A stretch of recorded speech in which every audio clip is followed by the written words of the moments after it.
Motion in a plane, इसमें starting में तो इंट्रोडक्शन आता है, इंट्रोडक्शन में मतलब मोशन इन अ प्लेन के डिफरेंट एग्जांपल्स लेते हैं हम, ठीक है। 2 डायमेंशनल मोशन है ये समझ लेते हैं, जिसमें 2 एक्सिस चेंज होते हैं, एक्स एक्सिस और वाई एक्सिस। फिर उसके बाद ये पूरा पार्ट जो है यहां से लेके यहां तक का जो पूरा पार्ट है, ये पूरा का पूरा वेक्टर अलजेब्रा है, जिसमें वेक्टर क्वांटिटी स्केलर क्वांटिटी क्या होती है उसका डिफरेंसेस देखते हैं, और वेक्टर्स के एडिशन सब्सट्रैक्शन मल्टीप्लिकेशन ये सारे प्रोसेस को हम देखते हैं, जो हमने पिछले कुछ क्लासेस में पढ़ा था, ठीक है। तो अगर थोड़ा बहुत याद हो तो ये मुझे बताओ रिकॉल करके, ये जो आई कैप, जे कैप और के कैप, ये जो 3 टर्म्स हम देखते थे ये क्या होते थे? हाँ, ये कंपोनेंट्स होते थे, या तो एक्स एक्सिस के डायरेक्शन में यूनिट वेक्टर, वाई एक्सिस के डायरेक्शन में यूनिट वेक्टर, और जेड एक्सिस के डायरेक्शन में यूनिट वेक्टर। यहां तक क्लियर हो गया सबको? ठीक है, ये सारी चीजें हमने पढ़ी थी। और क्या क्या चीजें हमने देखा था? पोजीशन वेक्टर, ये टर्म अगर आपको याद होगा, पोजीशन वेक्टर क्या होता है? जैसे अगर मान लो इस तरीके से हमारे पास 3 एक्सेस हो गए, ये हो गया एक्स एक्सेस, ये हो गया वाई एक्सेस, और ये क्या हो गया जेड एक्सेस। अगर मान लो कोई पॉइंट ए पे है जिसका कोऑर्डिनेट है X comma Y comma Z, और अगर आपको बोला जाए कि इसका पोजीशन वेक्टर बताओ, तो क्या होगा इसका पोजीशन वेक्टर? यस, ओरिजिन से इस पॉइंट को ज्वाइन करने पे जो डायरेक्टेड लाइन सेगमेंट मिलेगा, वो उसको इस पॉइंट का पोजीशन वेक्टर कहेंगे। और उसको किससे डिनोट करेंगे? तो जैसे ओरिजिन है मतलब ओ इसका क्या हो गया इनिशियल पॉइंट, ए इसका क्या हो गया टर्मिनल पॉइंट, और इसको डिनोट करते हैं ओ ए से या वेक्टर ओ ए से। तो इसके कंपोनेंट क्या हो जाएंगे? वेक्टर ओ ए के कंपोनेंट क्या होंगे? एक्स आई plus y J plus Z K, ये हो जाएगा इसका पोजीशन वेक्टर। क्या यहां तक क्लियर हो गया? अब अगर मान लो कोई पार्टिकल है जो पॉइंट ए से मूव करके पॉइंट बी तक पहुंचा है, ठीक है, और अब मैं पॉइंट बी के कोऑर्डिनेट को ले लेता हूं X dash Y dash Z dash. तो जब वो ए से बी तक पहुंचा है, तो ये वाला जो नया वेक्टर आपको मिल रहा है इसको हम क्या बोलते हैं? Vector A B. क्या ये क्लियर हो गया? अब ए उसका क्या हो गया इनिशियल पॉइंट, और बी उसका क्या हो गया टर्मिनल पॉइंट, ठीक है। तो इसे डिस्प्लेसमेंट वेक्टर बोलेंगे, ए से बी में वो डिस्प्लेस हुआ है। अब ये वेक्टर क्या मिलेगा, इसके कंपोनेंट क्या होंगे ये बताओ थोड़ा मुझे। वेक्टर ए बी कैसे निकलता है? Position vector of B minus position vector of A, terms में अगर देखा जाए डेफिनेशन के हिसाब से। और अगर मैथमेटिकली देखा जाए तो एक्स डैश माइनस एक्स आई, वाई डैश माइनस वाई जे, और जेड डैश माइनस जेड के। क्लियर हो गया? तो यहां पर वेक्टर ए बी आ जाएगा एक्स डैश माइनस एक्स आई plus Y dash minus Y J plus Z dash minus Z K. ये हो गया displacement vector, vector A B. यहां तक क्लियर हो गया सबको? अब अगर आपको किसी भी वेक्टर का मैग्नीट्यूड निकालना है, तो याद है मैग्नीट्यूड कैसे निकालते थे? जैसे अगर magnitude of vector A B निकालना है तो क्या होगा इसका मैग्नीट्यूड? बताओ देख के जल्दी। अंडर रूट आई वाले कंपोनेंट का स्क्वायर प्लस जे वाले कंपोनेंट का स्क्वायर प्लस के वाले कंपोनेंट का स्क्वायर। तो मैं बस रिवाइज करा रहा हूं, जो बच्चे अभी आ रहे हैं सुनते जाओ और कोशिश करोगे थोड़ा सा रिकॉल करके बताओ। ये वाले का स्क्वायर प्लस सेकेंड वाले टर्म का कंपोनेंट का स्क्वायर प्लस थर्ड वाले कंपोनेंट का स्क्वायर, ये होता है इसका मैग्नीट्यूड। और इस मैग्नीट्यूड को सिंपली कई बार किससे डिनोट करते हैं? ए बी, इससे भी डिनोट करते हैं। क्लियर हो गया ये चीज? ठीक है, अगली चीज यूनिट वेक्टर क्या होता है? यूनिट वेक्टर क्या होता है? ऐसा वेक्टर जिसका मैग्नीट्यूड क्या होता है 1, उसको क्या बोलते हैं हम? Unit vector. हाँ, तुम लोग क्या बात करो, सुनो पहले था। यूनिट वेक्टर ऐसा वेक्टर जिसका मैग्नीट्यूड क्या होता है 1, ठीक है। नल वेक्टर क्या होता है? जिसका मैग्नीट्यूड क्या हो जाता है 0, ठीक है। अगर कोई दो वेक्टर परपेंडिकुलर होते हैं तो क्या कंडीशन होती है? पहला क्वेश्चन। और दूसरा क्वेश्चन कि अगर कोई दो वेक्टर का डॉट प्रोडक्ट निकालना है तो उसका फॉर्मूला क्या होता है? ए डॉट बी निकालना है तो फॉर्मूला क्या है? Magnitude of A into magnitude of B into cos theta. यहां पर थीटा क्या रिप्रेजेंट करता है? Angle between the vectors. Clear हो गया ये चीज? ठीक है। हाँ, अब अगर मान लो वेक्टर ए और वेक्टर बी परपेंडिकुलर है तो क्या होगा condition?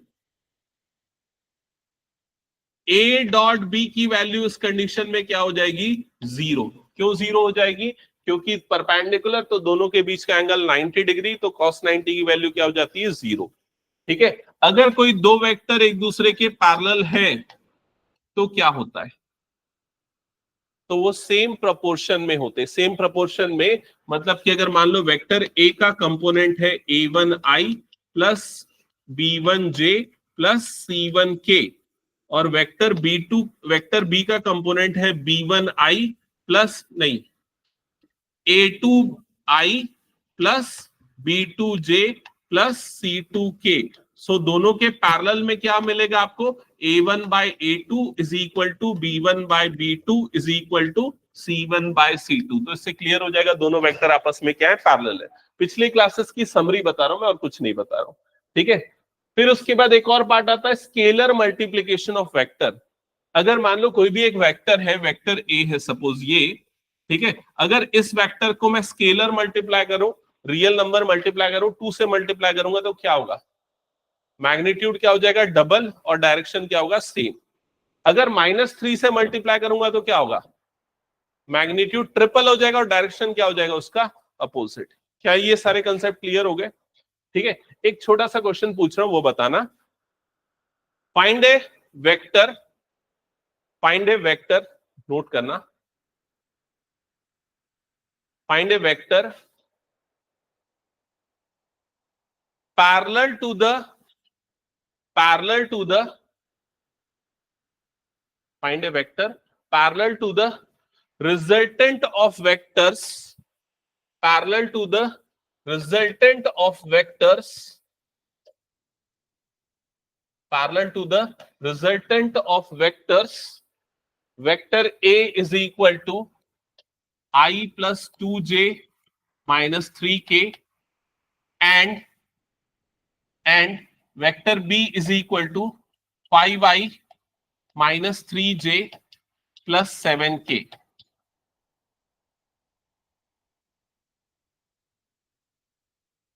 and having magnitude 5 units, and having magnitude 5 units.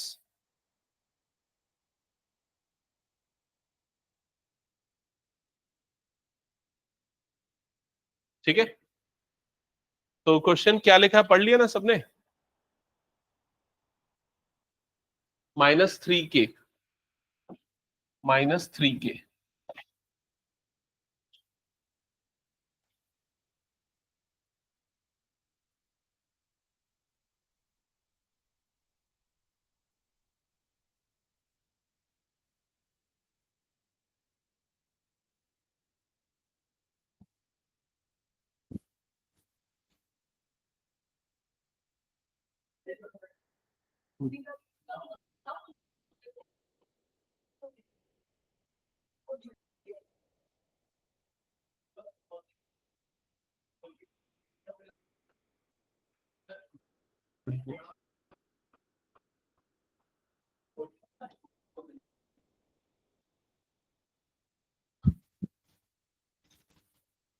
हाँ, तो किसका किसका ये बन जा रहा है?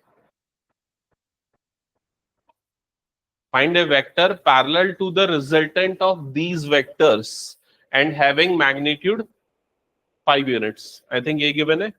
या find a vector in the direction of resultant of these two vectors. Resultant of these two vectors का मतलब क्या है? Vector A plus vector B. तो आपको यहाँ पर vector A plus vector B find करना पड़ेगा, और दोनों का सम क्या होगा? तो आई वाले कंपोनेंट आपस में ऐड हो जाएंगे, सो विल गेट 6i, जे वाले कंपोनेंट ऐड हो जाएंगे, so will get -j, and के वाले कंपोनेंट्स ऐड हो जाएंगे, सो विल गेट +4k। ये हो जाएगा a प्लस बी वाला वेक्टर। क्लियर हो गया? या उसका रिजल्टेंट वेक्टर। ठीक है। तो आपको जो नया वेक्टर निकालना है उसका डायरेक्शन ये होना चाहिए, और उसका मैग्नीट्यूड कितना होना चाहिए? 5 यूनिट्स होना चाहिए। क्लियर हो गया ये चीज? तो सबसे पहले ये जो नया वेक्टर बना है या जो रिजल्टेंट वेक्टर बना है उसको वेक्टर आर नाम दे दो। ओके, अब आप वेक्टर आर के डायरेक्शन में एक यूनिट वेक्टर निकालो। आर के डायरेक्शन का जो यूनिट वेक्टर होगा वो कैसे निकलेगा, आर कैप, जो होगा vector R divided by magnitude of vector R. Clear हो गया ये चीज? तो वेक्टर आर क्या है यहां पर, 6i minus J plus 4k, और इसका मैग्नीट्यूड कैसे निकलेगा, तो ये हो जाएगा रूट ओवर 6 स्क्वायर प्लस -1 का स्क्वायर प्लस 4 का स्क्वायर। सो यहां पर आ जाएगा 6i minus J plus 4k divided by root over 6 का स्क्वायर कितना हो जाएगा, 36 प्लस 1 प्लस 16। सो फाइनली कितना आ रहा है ये, √63। तो ये मिल जाएगा आपको 6 upon √63i minus 1 upon √63j plus 4 upon √63k। ये मिल गया vector R cap, unit vector in the direction of R. यहां तक हो गया सबका रिजल्टेंट वेक्टर। लेकिन आपको इसके डायरेक्शन में चाहिए जिसका मैग्नीट्यूड क्या होना चाहिए, 5। तो उसके डायरेक्शन में मैग्नीट्यूड 5 के लिए क्या करोगे, मल्टीप्लाइड बाय क्या कर दोगे, 5। ठीक है, हाँ 53 आएगा। ओके 36, तो ये हो जाएगा 16, नहीं हाँ 53 आएगा ना, हाँ 53 आएगा।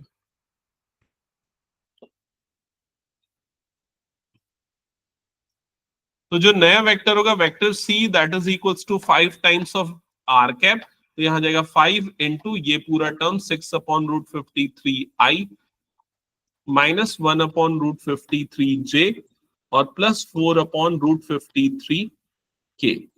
यहां तक हो गया क्या, एक बार सबको कंफर्म कर दो। ओके डन, ठीक है, चलो स्टार्ट करें अब आगे। आज की क्लास में हम क्या करने वाले, ये सारे टॉपिक्स से रिलेटेड जो कुछ क्वेश्चंस है वो करेंगे, और मोस्ट इंपॉर्टेंटली हम यहां पर वेक्टर एडिशन का एनालिटिकल मेथड देखेंगे और उसका डेरिवेशन करेंगे, ठीक है, और उस पर बेस्ड क्वेश्चन करने वाले हैं। तो आगे बढ़ते हैं, सबसे पहले कुछ टर्म्स के साथ जो पहले पढ़ा था उसको रिवाइज करते हुए। स्केलर क्वांटिटी क्या होती है, ओनली मैग्नीट्यूड विदाउट डायरेक्शन। कौन कौन सी फिजिकल क्वांटिटी स्केलर क्वांटिटी होती है, मास, लेंथ, टाइम, स्पीड, ये सारी की सारी क्या, स्केलर क्वांटिटी। वेक्टर में क्या होता है, मैग्नीट्यूड और डायरेक्शन दोनों होता है। कौन कौन सी है, displacement, velocity, acceleration, force, momentum, ये सारे। फिर रिप्रेजेंटेशन ऑफ वेक्टर, ये सारी चीजें अभी हमने थोड़ी देर पहले कुछ एग्जांपल से डिस्कस किया था, तो उसको स्किप करते आगे बढ़ते। हाँ, स्टार्टिंग में पहले ये 2-3 क्वेश्चंस है जो पिछले टॉपिक्स पे बेस्ड है, पहले वो करते हैं। चलो जल्दी से। First question, find vector AB and its magnitude if initial point are this and this.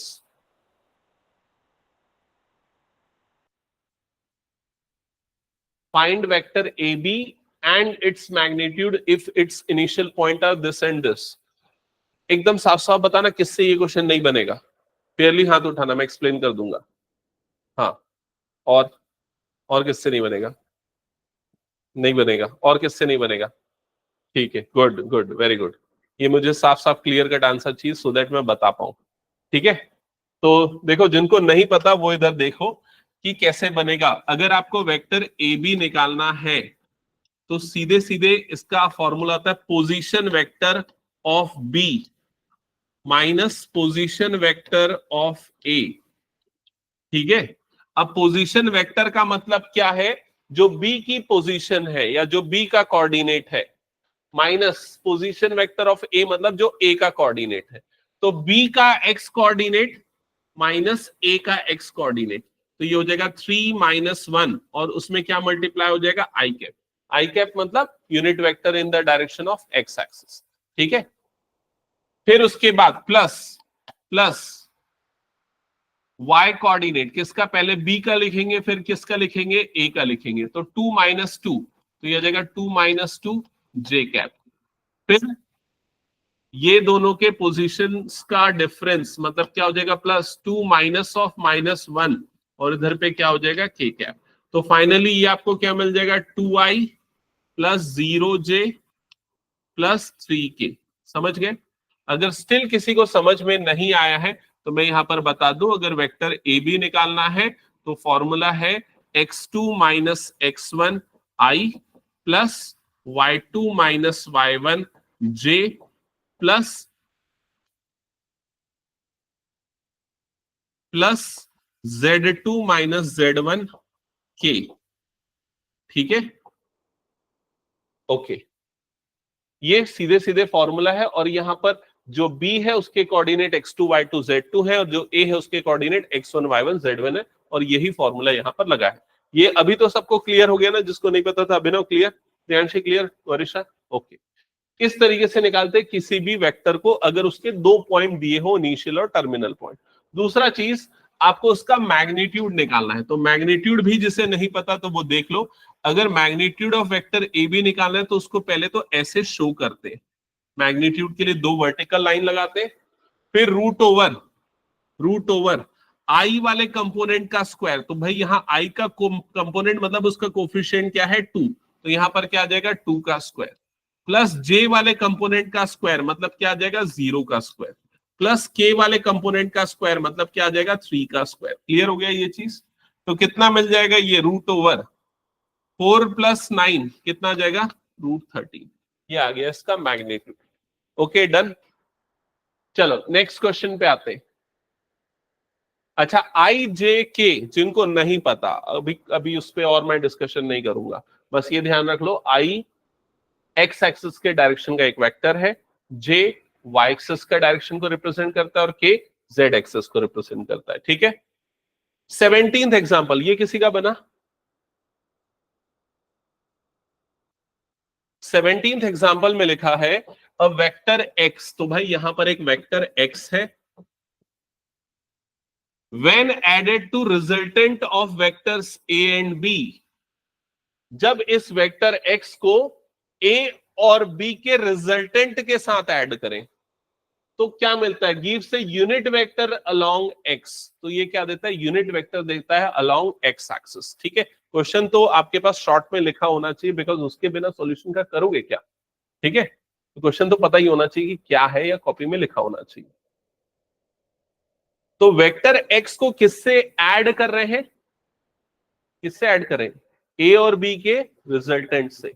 और यहां पर वेक्टर ए जो गिवन है उसको भी लिख लेते हैं भाई। वेक्टर ए क्या है? तो वेक्टर ए है 3i minus 5j plus 7k। ये हो गया वेक्टर ए। वेक्टर बी क्या है? तो वेक्टर बी है 2i प्लस 4j और ये हो जाएगा -3k। ओके, अब इन दोनों का जो रिजल्टेंट है वो कैसे निकलता है? Resultant of vector A and vector B. तो ये दिमाग में डाल दो, रिजल्टेंट का मतलब होता है दोनों का एडिशन। तो मतलब आपको क्या करना पड़ेगा? Vector A plus vector B करना पड़ेगा। इसका एडिशन तो सबसे हो जाएगा ना। एडिशन कैसे होता है? वेक्टर का आई वाले कंपोनेंट आपस में ऐड होंगे, तो क्या मिलेगा इन दोनों का एडिशन? 5i। नेक्स्ट टर्म बताओ जल्दी से, क्या आएगी?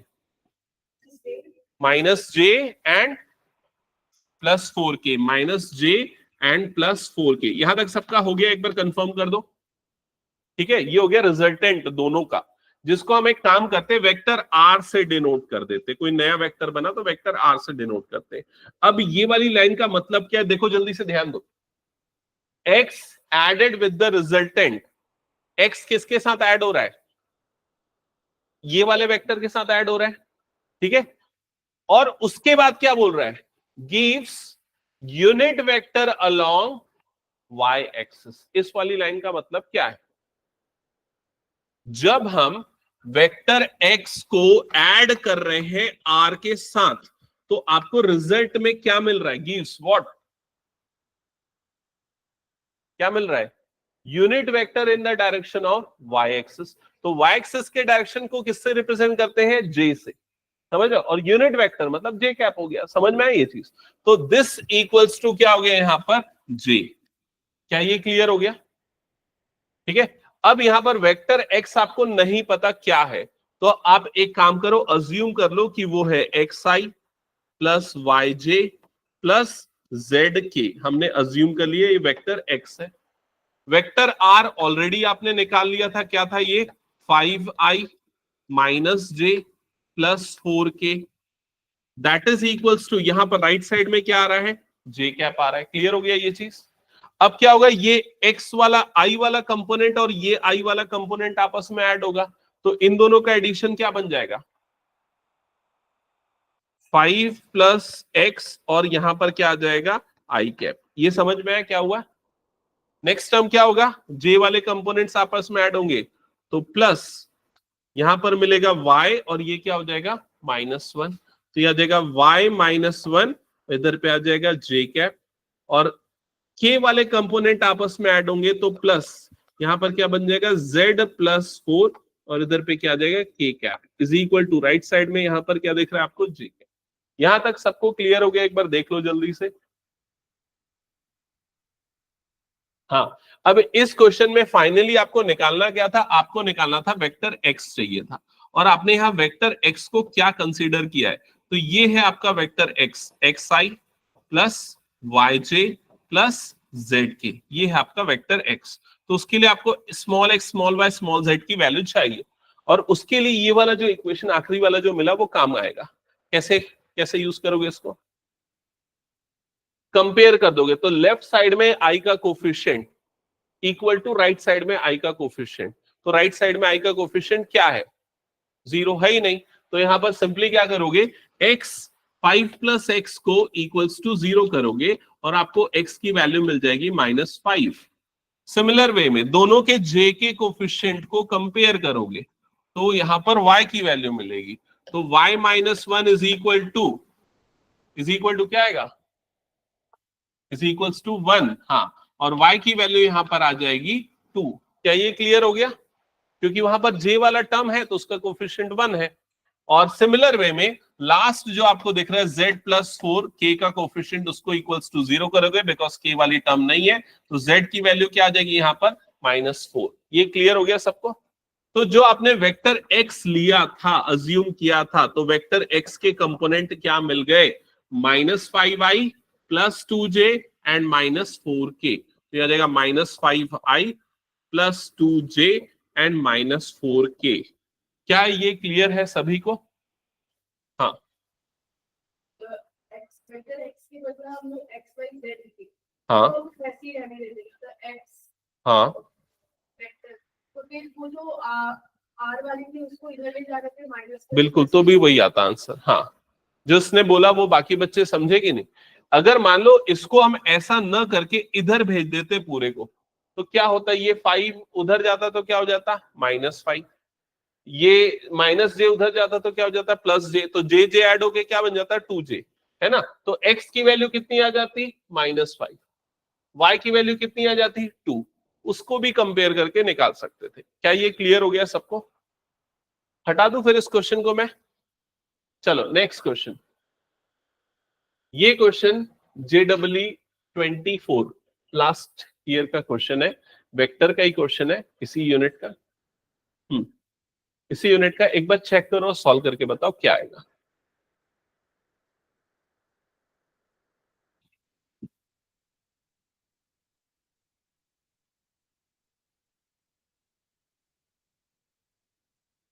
A vector has magnitude same as that of A and parallel to B.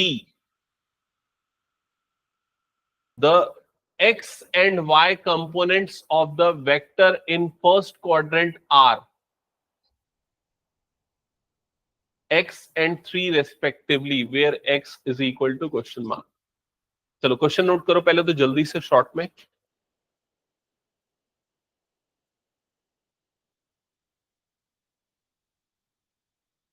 A vector has magnitude same as that of vector A and parallel to vector B. The x and y components of this vector in first quadrant are x and 3 respectively. Then x is equal to question mark. ये नहीं, ये actually पहला i है, दूसरा j है, ये भी पहला आई है, दूसरा जे है ना। Vector A is equal to 3i plus 4j and vector B is equal to 4i plus 3j। हाँ,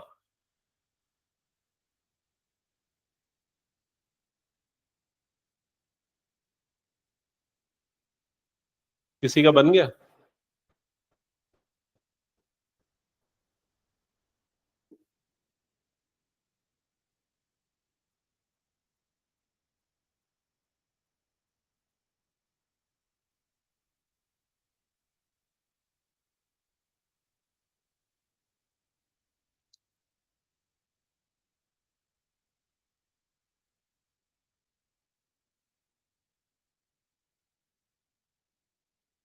पता नहीं, शायद। हाँ,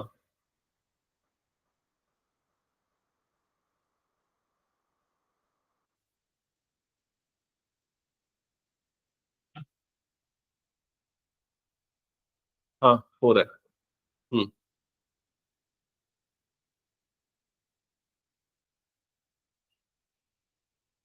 हाँ चलो, अब एक बार मैं एक्सप्लेन करता हूं, अगर किसी से नहीं बन रहा है।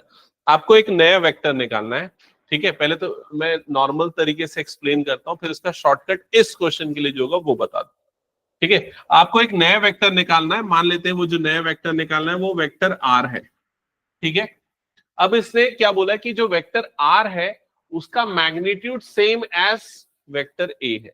इसका मतलब आर का जो मैग्नीट्यूड है और जो ए का मैग्नीट्यूड है, दोनों का मैग्नीट्यूड क्या है? सेम है। समझ में आ गई ये चीज? अब बताओ ए का मैग्नीट्यूड क्या है? कैसे निकलता है मैग्नीट्यूड किसी भी वेक्टर का? रूट ओवर 3 स्क्वायर प्लस क्या हो जाएगा ये? 4 स्क्वायर। के तो नहीं है, मतलब ये कितना आ जाएगा? 5। मतलब आपको जो वेक्टर निकालना है उसका मैग्नीट्यूड कितना होना चाहिए? 5 यूनिट्स होना चाहिए। और जो आर का डायरेक्शन है वो किसके जैसा है? Parallel to vector B. मतलब आर का जो डायरेक्शन है वही किसका डायरेक्शन है? बी का भी डायरेक्शन है। क्लियर हो गया ये चीज? तो अब आप क्या करो, बी का यूनिट वेक्टर निकाल लो। बी का यूनिट वेक्टर आपको, अच्छा बी का यूनिट वेक्टर का मतलब है बी का डायरेक्शन, लेकिन यूनिट का मतलब उसका मैग्नीट्यूड कितना है? 1। और किसी का भी यूनिट वेक्टर कैसे निकालते हैं? तो उसकी यूनिट वेक्टर को ऐसे डिनोट करते हैं, बी और ऊपर में आ गया कैप, मतलब बी का यूनिट वेक्टर। उसको निकालने के लिए वेक्टर बी को डिवाइड कर दो उसके मैग्नीट्यूड से। तो अब हमारे पास वेक्टर बी है 4i प्लस 3j, और इसको डिवाइड करो इसके मैग्नीट्यूड से, उसका मैग्नीट्यूड हो जाएगा root over 4 square plus 3 square. तो बी कैप, ये जो नया वेक्टर बना, यूनिट वेक्टर बना, ये कितना आ जाएगा? 4i plus 3j divided by कितना आ जाएगा? ये 5 आ जाएगा। यहां तक क्लियर हो गया सबको? तो ये है बी के डायरेक्शन का यूनिट वेक्टर, ठीक है, बी का डायरेक्शन। और ये मैग्नीट्यूड होना चाहिए। मैग्नीट्यूड कितना होना चाहिए? 5 होना चाहिए। तो आपको जो नया वेक्टर चाहिए उसका डायरेक्शन ये, उसका मैग्नीट्यूड ये। तो कैसे निकलेगा नया vector? Vector R is equal to magnitude को मल्टीप्लाई कर दो उसके यूनिट वेक्टर से। समझ गए ना? तो 5 मल्टीप्लाइड हो जाएगा किससे? 5 मल्टीप्लाइड हो जाएगा बी कैप से। तो यहां पर हो जाएगा 5, और बी कैप मतलब क्या आ जाएगा? ये 4i plus 3j divided by कितना आ गया यहाँ पर? 5। क्लियर हो गया? ये 5, ये 5 कट जाएगा। सो अब आपके पास क्या बच गया? 4i plus 3j। क्लियर हो गया ये चीज? वेक्टर आर मिल गया। अब क्वेश्चन में क्या पूछा है? इसमें बोला है the X and Y component of vector R in first quadrant. तो एक्स और वाई दोनों फर्स्ट क्वाड्रेंट में है, मतलब एक्स और वाई दोनों की वैल्यू क्या है? पॉजिटिव है। तो यहां पर ये वाली वैल्यू किसकी है? एक्स की, और ये वाली वैल्यू किसकी है? वाई की। फिर ये भी बोल रहा है this vector is in first quadrant R x and 3 respectively. तो उसने बता दिया कि वाई की वैल्यू क्या है? 3 है। तो एक्स की वैल्यू क्या होगी वो बताना है। तो आंसर क्या आएगा? X is equal to 4। क्या ये क्लियर हो गया? अब अगर ये क्वेश्चन एमसीक्यू में, सब्जेक्टिव में आ रहा है, तो आपको इतना कैलकुलेशन नहीं करना है एमसीक्यू में। आपको कॉमन सेंस लगाना है। देखो कैसे कॉमन सेंस लगाओगे। आपको पता है कि आर का और बी का डायरेक्शन क्या है? दोनों का सेम है।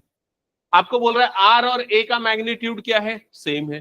तो भाई अगर ध्यान दोगे तो ए और बी जो दोनों वेक्टर है, दोनों का मैग्नीट्यूड सेम है कि नहीं? इसका मैग्नीट्यूड कितना आएगा? 5 √3² + 4²। इसका भी मैग्नीट्यूड क्या आएगा? 5। तो ऑलरेडी इसका मैग्नीट्यूड सेम है, 5 ही है, और इसका डायरेक्शन बी का डायरेक्शन है, मतलब अल्टीमेटली आर और बी दोनों सेम वेक्टर ही होंगे। देख लो यहां पर दोनों सेम वेक्टर आया, समझ में है कि नहीं ये चीज? ठीक है, तो आप सीधे सीधे उसको देख के आंसर कर सकते हो। ठीक है, चलो हटा दो ये क्वेश्चन फिर मैं नेक्स्ट। हाँ, अब देखो ये क्वेश्चन है, ये समझो, या फिर ये क्वेश्चन के फॉर्म में पूछ सकता है, या जो भी चीजें अभी तक हमने पढ़ी उसी का एक समरी है ये, मान लो। क्या लिखा है? How can the position vector R of any point P x comma y expressed in terms of rectangular component. अगर क्वेश्चन ऐसा पूछता है कि किसी भी पॉइंट के कोऑर्डिनेट अगर ये है, उसके पोजीशन वेक्टर को कैसे एक्सप्रेस करोगे कंपोनेंट के फॉर्म में, तो आपको आंसर क्या लिखना है? तो आपको इस तरीके से जो हमने पढ़ा है ना, वही सारी चीजें, पॉइंट पी मार्क करोगे, कोऑर्डिनेट एक्स कॉमा वाई हो जाएगा, कंपोनेंट इसका क्या हो जाएगा? कंपोनेंट क्या हो जाएगा इसका? r is equal to x I plus y j. Clear हो गया? ये ऑलरेडी पढ़ा हुआ है। k वाला कंपोनेंट नहीं है क्योंकि ये किस में आ रहा है? 2D में आ रहा है, z वाला एक्सेस नहीं है। इंपॉर्टेंट चीज यहां पर क्या है जो मैं बताना चाह रहा हूं, वो देखो। आप ये वाला ट्राइंगल ऑब्जर्व करो, ये ट्राइंगल, ठीक है, इस ट्राइंगल को थोड़ा ऑब्जर्व करो। ये वाले वेक्टर को देखो, या ये वाले पार्ट को मान लो हम इस वाले पार्ट को क्या ले लेते हैं? उसका बेस। और ये वाला पार्ट क्या हो गया? उसका परपेंडिकुलर। और ये वाला पार्ट क्या हो गया? उसका हाइपोटेन्यूस। क्लियर हो गया ये चीज? और ये जो एंगल आपको दिख रहा है ना, ये एंगल क्या है? थीटा है। ठीक है, अब अगर मान लो आपको बेस कैलकुलेट करना है और आपको दो चीजें पता है, एक तो हाइपोटेनियस पता है और दूसरा थीटा पता है, तो आप कैसे निकालोगे? कॉस थीटा यूज करोगे। तो cos theta is equals to क्या होता है? B upon H. तो बेस की वैल्यू क्या आ जाएगी? बेस इज इक्वल टू क्या आ जाएगा? H cos theta. तो यहां पर ये जो आपको बेस आपको जो दिख रहा है, उसी को आप क्या लिख सकते हो? H cos theta. और ये वाला जो पार्ट आपको परपेंडिकुलर निकालना है, तो उसके लिए क्या यूज करोगे? Sine theta. साइन क्या होता है? Perpendicular upon hypotenuse. तो परपेंडिकुलर क्या आ जाएगा यहां पर? h into sine theta. तो आप क्या ड्रॉ कर लो, मैं आपको बता रहा हूं, आप ये ट्राइंगल ड्रॉ करो। ये कंसेप्ट अभी यूज होगा इसलिए याद रखना। ये ट्राइंगल ड्रॉ करो, और यहां पर आपको दो चीजें पता है, एक तो एंगल पता है थीटा, और दूसरा ये हाइपोटेनियस का मैग्नीट्यूड या लेंथ पता है h। ठीक है, तो उस एंगल के एडजेसेंट साइड की जो लेंथ होगी वो क्या होगी? h cos theta. Opposite side की जो लेंथ होगी वो क्या हो जाएगी? h sin theta. ठीक है, ड्रॉ कर लो ये।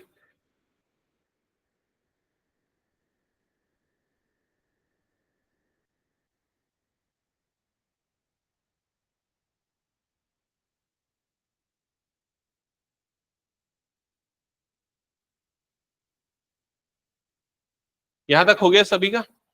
ठीक है, तो इंपॉर्टेंट पार्ट इसमें यही था कि अगर आप उसको बेस या परपेंडिकुलर फाइंड आउट करना इन terms of magnitude and theta, तो किस तरीके से फाइंड आउट कर सकते हैं। चलो आगे बढ़ते नेक्स्ट। ये सारी चीजें हमने ऑलरेडी पढ़ी है, तो मैं दोबारा से नहीं बता रहा हूं, थोड़ा सा रिकॉल करवा रहा हूं बस। 3D में अगर कोई पॉइंट आएगा P, जिसका कोऑर्डिनेट आपको पता है, तो उसके कंपोनेंट क्या हो जाएंगे? एक्स आई वाई जे और जेड के। ये हो जाएगा एक्स आई वाई जे और जेड के। ठीक है, एक्स वाई जेड के उस पॉइंट के कोऑर्डिनेट। फिर ये वाला पार्ट याद है कि नहीं? Cos alpha, cos beta, cos gamma. Alpha beta gamma क्या होते थे? Direction angles. Cos alpha, cos beta, cos gamma क्या होते थे? Direction cosines.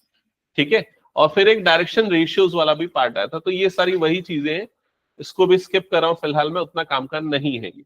हाँ, यहां से आता है नेक्स्ट टॉपिक, वो है ट्राइंगल लॉ ऑफ एडिशन। ये भी हमने कर लिया था क्या? देखो तो एक बार, ट्राइंगल लॉ ऑफ एडिशन भी कर लिया था। पैरेललोग्राम लॉ ऑफ एडिशन कर लिया था क्या? पैरेललोग्राम लॉ ऑफ एडिशन क्या है? इसकी स्टेटमेंट क्या है? अगर मान लो आपके पास कोई दो वेक्टर गिवन है और दोनों वेक्टर को आप टेल टू टेल ज्वाइन करते हैं, तो जिससे आपको दो एडजेसेंट साइड मिल जाएंगी। अगर इसको फॉर्म करते हुए आप एक पैरेललोग्राम बनाते हैं, तो जो इसका डायगोनल होगा वो इन दोनों का क्या होगा? रिजल्टेंट होगा, या फिर इन दोनों वेक्टर्स का क्या होगा? एडिशन होगा। तो ये ड्रॉ कर लो, बस ये फिगर ड्रॉ कर लो। ये वेक्टर ए हो गया, ये वेक्टर बी हो गया, और ये जो वेक्टर दिख रहा है ये इन दोनों का रिजल्टेंट वेक्टर है, vector R that is equals to vector A plus vector B. Graphical way में हम देख रहे हैं कि कैसे वेक्टर एडिशन लॉ अप्लाई होता है।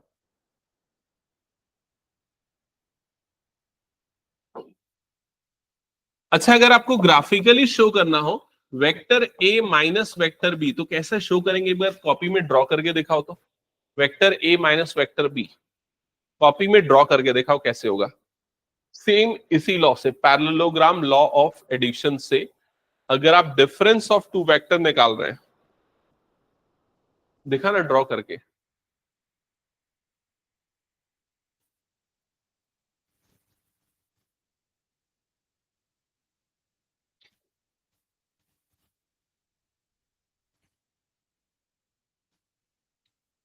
Vector A minus vector B को ग्राफिकली ड्रॉ करके दिखाओ।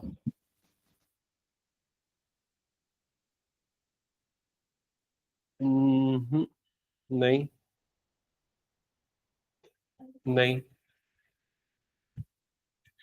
कहाँ है vector A minus vector B?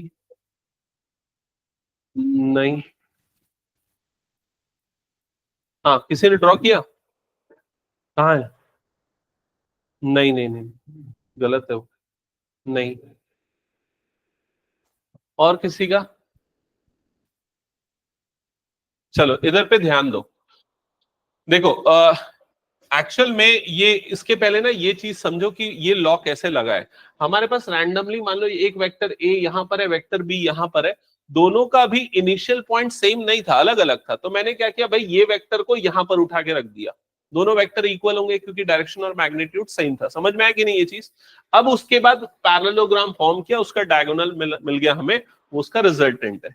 अब अगर आपको vector A minus vector B निकालना है तो आप क्या करोगे, वेक्टर बी को उठा के यहां पर रखोगे, लेकिन अब वेक्टर बी पॉजिटिव नहीं है, वेक्टर बी क्या है, नेगेटिव है। तो वेक्टर बी कहां पर बनेगा और कैसा बनेगा? वेक्टर बी देखो इस तरीके का बनेगा। समझ में आ रहा है कि नहीं ये चीज? ये जो वेक्टर बी है इसका डायरेक्शन अब अपोजिट हो गया। क्यों अपोजिट हो गया? वेक्टर बी ये था, अब ये वाला डायरेक्शन क्या हो जाएगा, माइनस ऑफ वेक्टर बी। क्या ये क्लियर हो गया? अब अगर आपको vector A minus vector B निकालना है तो अब इसका रिजल्टेंट निकालना है। इसका रिजल्टेंट निकालने के लिए पैरेललोग्राम कैसा बनेगा, ये बन जाएगा इस तरीके का पैरेललोग्राम। क्या ये क्लियर हुआ सभी को? अब इसका रिजल्टेंट कहां पर आएगा, इसका रिजल्टेंट ये वाला आ जाएगा और ये हो जाएगा vector A minus vector B. क्या ये क्लियर हुआ सभी को? ठीक है, vector A minus vector B graphically ऐसा बनेगा। अच्छा ये बताओ, vector B minus vector A, ये ग्राफिकली ड्रॉ करके बताओ कैसा बनेगा, vector B minus vector A.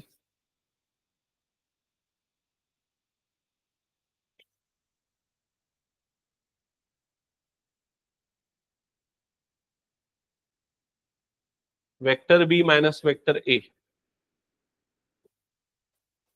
Vector B का डायरेक्शन यही वाला होगा, वेक्टर बी का डायरेक्शन अभी यही वाला होगा जो इस इनिशियली हमने लिया।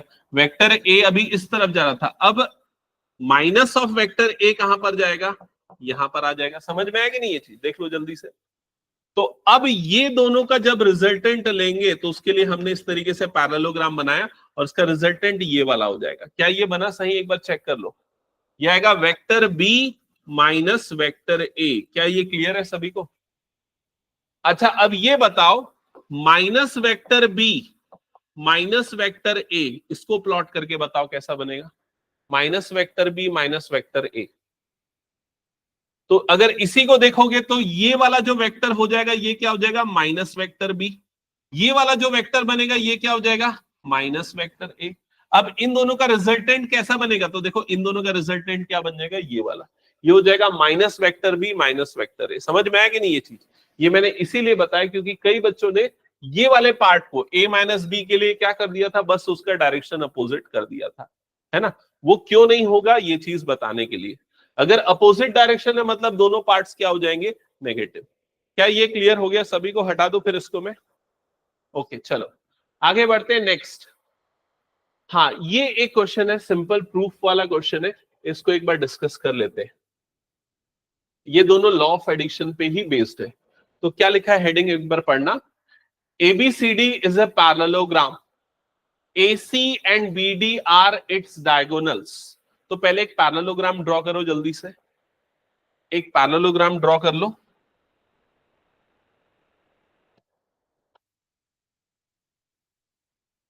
ABCD ये हो गया पैरेललोग्राम। अब इसके डायगोनल्स है AC एंड BD, तो ये वाला एक डायगोनल हो गया AC, ये दूसरा डायगोनल हो गया BD। यहां तक क्लियर है? अब आपको यहां पर प्रूव करना है AC plus BD is equal to 2BC, ये प्रूव करना है AC plus BD is equal to 2BC। ठीक है, तो एक बार देख लो ये कैसे बनेगा, इसका प्रूफ कैसे होगा। पहले तो आपको ये कंसेप्ट पता होना चाहिए कि अगर मान लो कोई वेक्टर AC है, जैसे मान लो ये हो गया कोई वेक्टर AC, ये A हो गया और ये क्या हो गया C हो गया, तो ये बताओ अगर मैं इस वेक्टर का डायरेक्शन बदल दूं, ये C हो गया और ये A हो गया, तो इस वेक्टर को हम क्या बोलेंगे? ये AC था और ये वेक्टर जो हो गया इसका डायरेक्शन बदल गया, मतलब इसको क्या बोलेंगे? वेक्टर CA बोलेंगे। और AC और CA क्या एक दूसरे से रिलेटेड है? किसी सेंस में रिलेटेड है, दोनों सेम है मैग्नीट्यूड में, लेकिन दोनों का डायरेक्शन क्या है? अपोजिट। मतलब वेक्टर CA को मैं क्या लिख सकता हूं? माइनस वेक्टर AC लिख सकता हूं। समझ में आई ये चीज? तो ये कंसेप्ट ध्यान में रखना। अब देखो जो आपको प्रूव करना है उसका LHS क्या, लेफ्ट हैंड साइड क्या है? Vector AC plus vector BD, ये दिख रहा है? ठीक है, तो यहां पर सबसे पहले हम LHS से स्टार्ट करते हैं, लेफ्ट हैंड साइड से स्टार्ट करते हैं। यहां पर लिखा है vector AC plus vector BD, vector AC plus vector BD।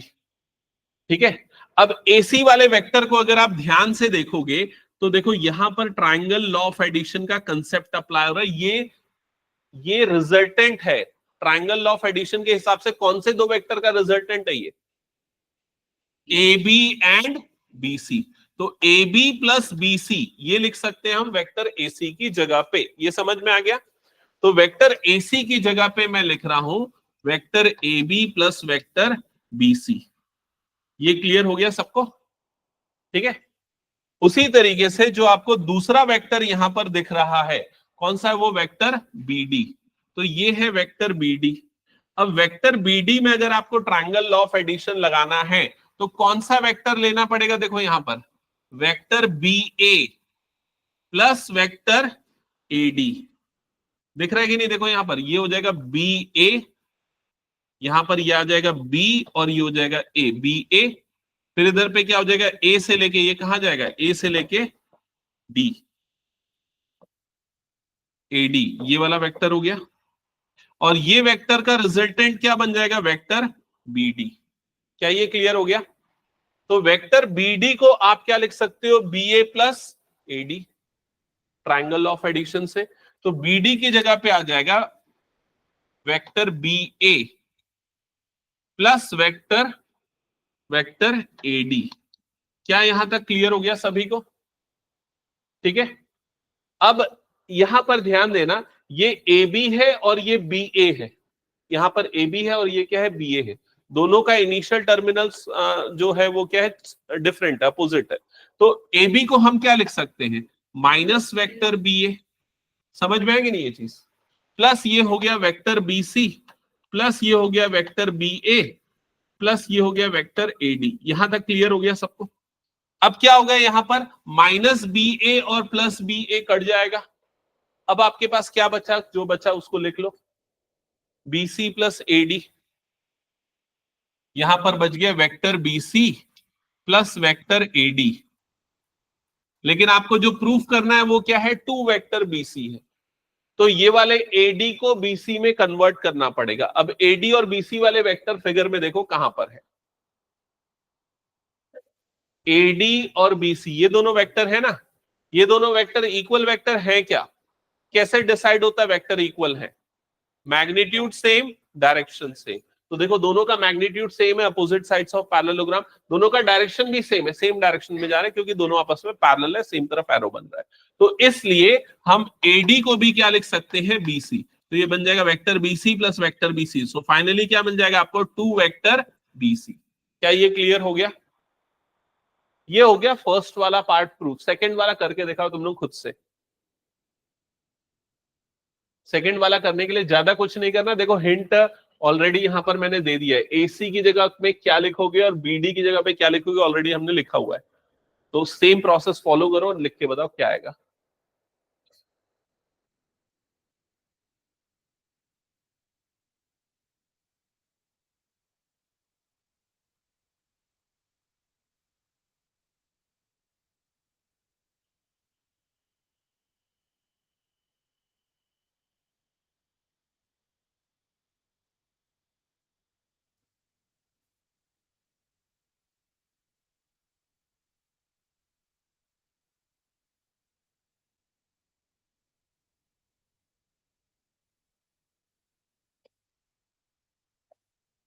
Done, okay. AC के प्लेस पे A B plus B C minus B D के प्लेस पे लिखा होगा B A minus A D, B A plus A D. ठीक है, सबको clear कैसे आया ये? ब्रैकेट्स ओपन होगा तो यहां पर बन जाएगा A B plus B C, A B plus B C, ये हो जाएगा minus B A minus A D. यहां तक क्लियर हो गया? यहां तक हो गया ना सबका? फिर ये माइनस बी ए को क्या लिखेंगे? अभिनव देख यहां पर जल्दी बता, माइनस बी ए को क्या लिखेंगे? अगर वेक्टर के सामने माइनस लग जाता है मतलब उसका डायरेक्शन अपोजिट हो जाता है। अभी डायरेक्शन बी से ए था तो माइनस के कारण उसका डायरेक्शन अपोजिट हो गया, क्या हो जाएगा, ए से बी। तो क्या लिखेंगे, इसको लिखेंगे हम प्लस वेक्टर ए बी। ये क्लियर हो गया? अब यहां ऑब्जर्व करोगे बीसी और एडी, तो बीसी और एडी दोनों सेम वेक्टर हैं, तो मैं ये जो बीसी है उसकी जगह पे क्या लिख देता हूं, एडी लिख देता हूं। तो यहां वेक्टर एडी आया और यहां पर क्या है, माइनस वेक्टर एडी। और ये वाला पार्ट तो vector A B as it is था। ये दोनों वेक्टर कट जाएंगे, plus A D minus A D, तो A B plus A B क्या बन जाएगा, 2 वेक्टर ए बी। क्या ये समझ में आया सभी को? सिंपल था, वही कंसेप्ट अप्लाई हुआ है यहां पर parallelogram law, triangle law of addition का। हटा दो इसको फिर मैं।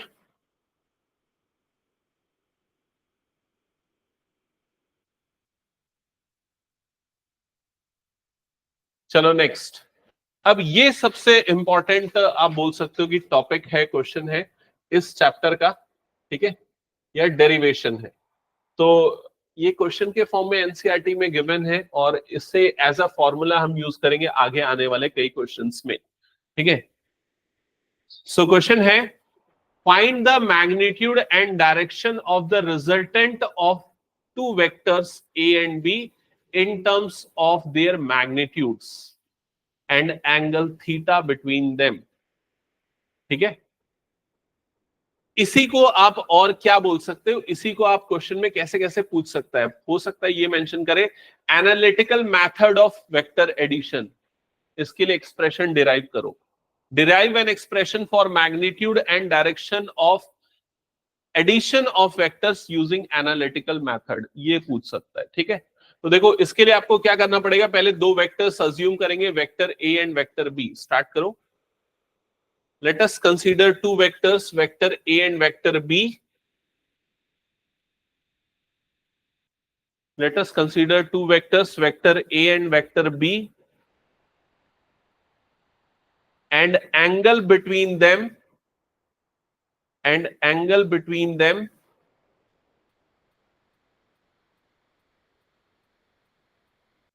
is theta, and angle between them is theta.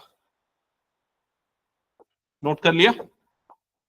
Okay, तो सबसे पहले ये वाला एक वेक्टर ले लेते हैं हम, वेक्टर ए, वेक्टर ए, और एक दूसरा वेक्टर ले लेते हैं हम ये वाला, इसको नाम देते हैं vector B, vector A and vector B, ठीक है।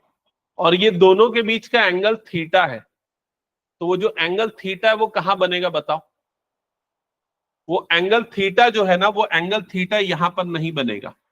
वो एंगल थीटा जो बनेगा वो कहां पर बनेगा? जब इसको आगे एक्सटेंड करेंगे तब जो एंगल बनेगा वो वाला एंगल आपको गिवन है, वो एंगल कितना है? थीटा, ठीक है। तो कभी भी दो वेक्टर्स के बीच का एंगल वही लिया जाता है जो दोनों के सेम डायरेक्शन में जाने से बन रहा हो। जैसे अब इसका डायरेक्शन इधर है, इसका डायरेक्शन ऊपर की तरफ है, तो इस एंगल को नहीं लेंगे।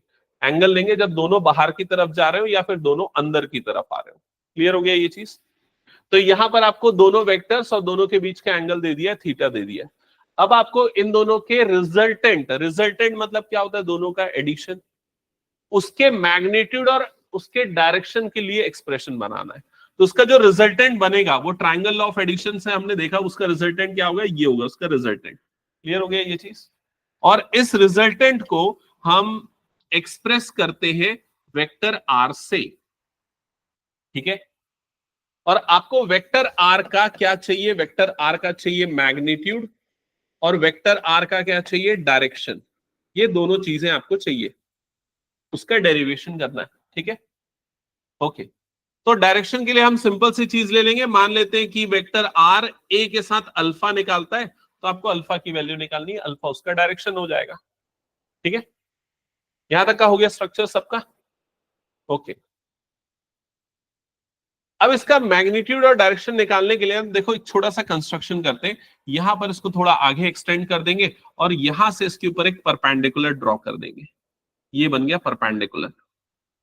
और ये पूरा जो आपको डायग्राम दिख रहा है, इसमें बेसिकली आपको दो इंपॉर्टेंट ट्राइंगल्स देखने को मिल रहे होंगे। एक ये छोटा वाला ट्राइंगल, तीन है इनफैक्ट, तीन ट्राइंगल है। कौन सा? एक राइट वाला, दूसरा लेफ्ट वाला, और तीसरा कौन सा है? होल ट्राइंगल, बड़ा वाला ट्राइंगल। ये तीनों ट्राइंगल्स में हम ट्रिग्नोमेट्री अप्लाई करेंगे। तो इसकी पहले मार्किंग कर देते हैं। ये वाले पॉइंट को मैं ले लेता हूं P, ये वाले पॉइंट को ले लेता हूं Q, इस पॉइंट को ले लेता हूं R, और इस वाले पॉइंट को ले लेता हूं मैं S, ठीक है। यहां तक हो गया सभी का? अब देखो आपको आर का जो मैग्नीट्यूड निकालना है, तो मैग्नीट्यूड मतलब ये जो पूरा लाइन बना है इसकी लेंथ कितनी है वो निकालनी है। तो ये पूरी लेंथ निकालने के लिए मैं कौन से ट्राइंगल को यूज करूंगा?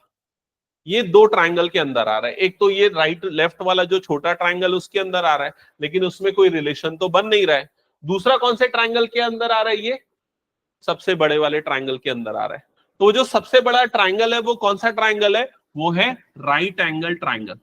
तो उस राइट एंगल ट्राइंगल का ये पूरा का पूरा क्या बन रहा है? हाइपोटेनियस। तो आपको हाइपोटेनियस की लेंथ निकालनी है। तो हाइपोटेनियस निकालने के लिए क्या फॉर्मूला लगाएंगे?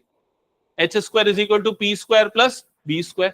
तो आपको उसका बेस भी चाहिए और उसका परपेंडिकुलर भी चाहिए। समझ में आएगी ये चीज? अब क्या उसका बेस आपको पता है? एक बार देख के बताओ, क्या बेस पता है?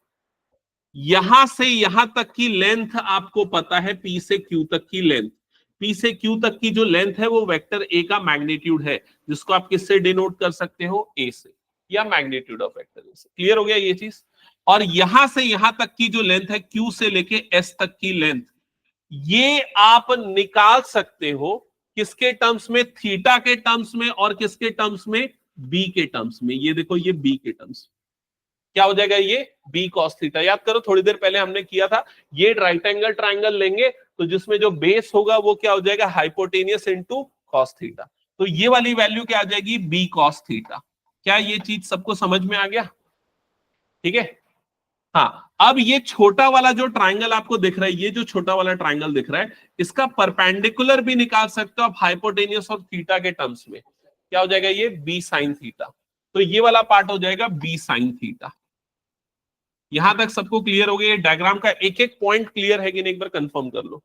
ओके, तो यहां तक कंप्लीट करो, फिर उसके बाद पाइथागोरस थ्योरम लगाओ, और फिर आप आराम से आर की वैल्यू निकाल सकते हो। अच्छा, जो मैग्नीट्यूड ऑफ आर है, मैग्नीट्यूड ऑफ वेक्टर आर, उसको हम किससे डिनोट करेंगे? ओनली आर से डिनोट करेंगे, ठीक है। हो गया ऋषा? कुछ डाउट इसमें? चलो, अब इसमें in triangle P R S, in triangle P R S Pythagoras theorem apply करते हैं। तो पाइथागोरस थ्योरम से capital R square is equal to, capital R square is equal to perpendicular का स्क्वायर, मतलब क्या हो जाएगा, बी साइन थीटा का होल स्क्वायर प्लस बेस का स्क्वायर। तो इसका बेस कितना हो जाएगा, तो उसका बेस यहां से यहां तक पूरा है ना, ये ध्यान देना, ए प्लस बी कॉस थीटा, ये पूरा इसका बेस है, ए प्लस बी कॉस थीटा, ये पूरा इसका बेस है, ठीक है। तो प्लस यहां पर क्या आ जाएगा, A plus B cos theta, इस पूरे का होल स्क्वायर। ये क्लियर हो गया सबको। तो पाइथागोरस थ्योरम यहां पर लगा है, H square is equal to P square plus B square, और एच की जगह पे हमने आर ले लिया और पी की जगह पे B cos theta, B sine theta, और ये सो ऑन, ठीक है। अब R square is equal to, right side में स्क्वायरिंग करो तो फर्स्ट टर्म क्या बन जाएगा, B square sine square theta plus ये पूरा टर्म क्या बनेगा, एक्सप्रेशन, कौन सा आइडेंटिटी लगेगा, ए प्लस बी का होल स्क्वायर। एक्सपांड कर दो इसको, तो ये हो जाएगा A square plus B square cos square theta plus 2ab cos theta. यहां तक सबको समझ में आ गया। फिर नेक्स्ट स्टेप में क्या होगा, ये दोनों टर्म्स जो है जिसमें बी स्क्वायर आ रहा है, इनको एक साथ रखो। पहले तो ए स्क्वायर को अलग कर दो, ए स्क्वायर को हमने अलग कर दिया, प्लस ये दोनों term B square sine square theta plus B square cos square theta, इन दोनों को आजू बाजू में रख दिया,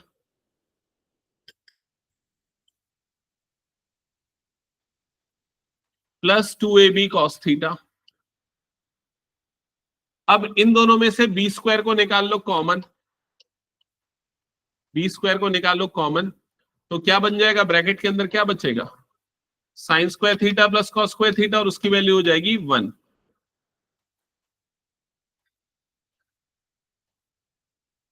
तो R square is equal to, आ जाएगा A square plus B square plus 2ab cos theta.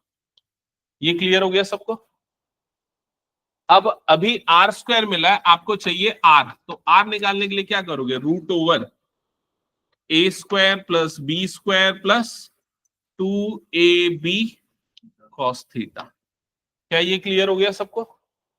ये हो गया रिजल्टेंट का डेरिवेशन या रिजल्टेंट का expression in terms of A B and theta. A क्या रिप्रेजेंट कर रहा है यहां पर, ए क्या है, magnitude of vector A, B क्या है, मैग्नीट्यूड ऑफ वेक्टर बी, और थीटा क्या है, दोनों वेक्टर के बीच में बनने वाला एंगल। क्या ये क्लियर हो गया सबको। ओके, तो अभी हमने ये मैग्नीट्यूड के लिए डेरिवेशन कर दिया। अब हमें क्या चाहिए, इस रिजल्टेंट का डायरेक्शन चाहिए।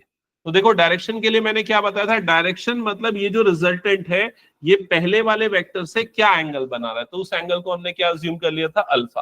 तो अब आपको अल्फा की वैल्यू के लिए डेरिवेशन करना है। तो अब अल्फा की वैल्यू निकालने के लिए कौन सा ट्राइंगल यूज करोगे, अगेन यही वाला ट्राइंगल यूज कर लेते, होल ट्राइंगल, जो बड़ा वाला ट्राइंगल आपको दिख रहा है, बड़ा वाला ट्राइंगल। इस बड़े वाले ट्राइंगल में आपको अल्फा निकालना है, आपको इसका परपेंडिकुलर पता है और आपको इसका क्या पता है, बेस पता है। और परपेंडिकुलर बाय बेस क्या होता है, tan थीटा। तो यहां पर लिख लेते हैं हम in triangle P R S, in triangle P R S tan alpha is equal to perpendicular by base, perpendicular by base, और tan alpha is equals to, तो परपेंडिकुलर की जगह पे क्या आ जाएगा, B sine theta, B sine theta divided by base की जगह पे क्या आ जाएगा, A plus B cos theta divided by A plus B cos theta, और ये हो जाएगा tan थीटा का, tan अल्फा का फॉर्मूला, और अल्फा उन दोनों वेक्टर के बीच का एंगल है। फिर बाद में आप अल्फा की वैल्यू निकाल सकते हो ये कैलकुलेट करके, ठीक है। हाँ, tan इनवर्स जो भी आएगा वो, ठीक है। यहां तक का पूरा पार्ट हो गया, क्लियर, समझ में आया। क्या ये डिराइव कर लोगे, खुद से कर लोगे पक्का। चलो एक क्वेश्चन देता हूं, इसी इसी से मिलता जुलता करके बताओ। डेरिवेशन ही है, समझ लो, रिपीट करना आपको। ठीक है, क्वेश्चन है, consider consider two vectors, vector p and q, consider two vectors vector p and vector q, and the angle between them is phi, and the angle between them is phi। Note किया? ठीक है, the resultant of vectors p and q, the resultants of vector p and q makes an angle beta with vector q, with vector q, full stop। derive an expression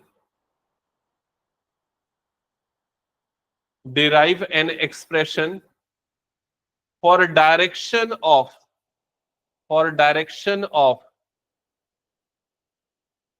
direction and magnitude of resultant, for direction and magnitude of resultant। ठीक है, तो जो पिछला derivation किया वही है, symbol मैंने बदल दिए और एक छोटी सी चीज बदली है जिसमें हो सकता है थोड़ी गलती करो तुम लोग, इसलिए चलो ट्राई करो।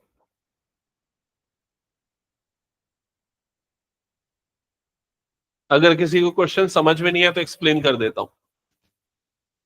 सेम है, वेक्टर ए वेक्टर बी थे, यहाँ वेक्टर पी और वेक्टर क्यू है, लगभग सिमिलर डायग्राम बनेगा। एंगल पिछले बार थीटा था, इस बार एंगल फाई होगा। ठीक है, वही रिजल्टेंट का डेरिवेशन करना है पिछले बार जैसा, लेकिन एक छोटी सी चीज थोड़ी सी मैंने बदली है, क्या बदली है वो देखते हैं, समझ पाते हैं कि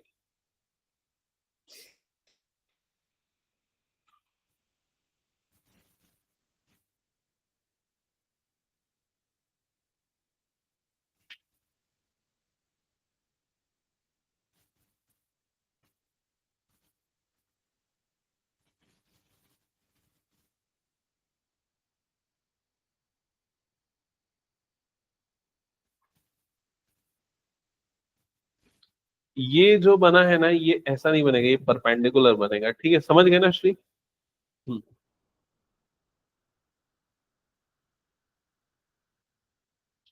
जल्दी जल्दी बनाओ डायग्राम, मैं चेक करूंगा, बता रहा हूं कॉपी।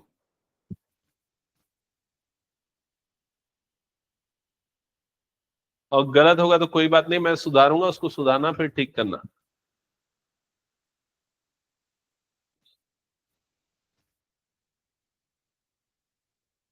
हम्म, अब गौरीशा देखो यहां पर ना, ये वेक्टर p हो गया, वेक्टर q हो गया, ओके।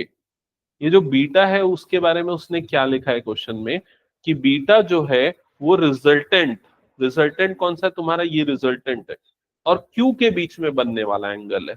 तो q कहां पर है, तो तुमने बीटा यहां क्यों मार्क किया? समझ में आया? ठीक है, ये प्रॉब्लम को अवॉइड करने के लिए क्या करो, q को यहां ले लो और वेक्टर p को यहां ले लो, तो जो तुम्हारा बीटा है वो कहां पर आ जाएगा, इस जगह पे आ जाएगा। समझ में आया ये चीज? हाँ, अब ये देखो बीटा जो है वो रिजल्टेंट और वेक्टर क्यू के बीच का एंगल है। हाँ, तो यहां आना चाहिए, तो ये वाला प्रॉब्लम आएगा, तो उससे अच्छा है कि वेक्टर क्यू को इधर ले लो, वेक्टर पी को इधर ले लो, फिर ये बीटा हो जाएगा। हाँ,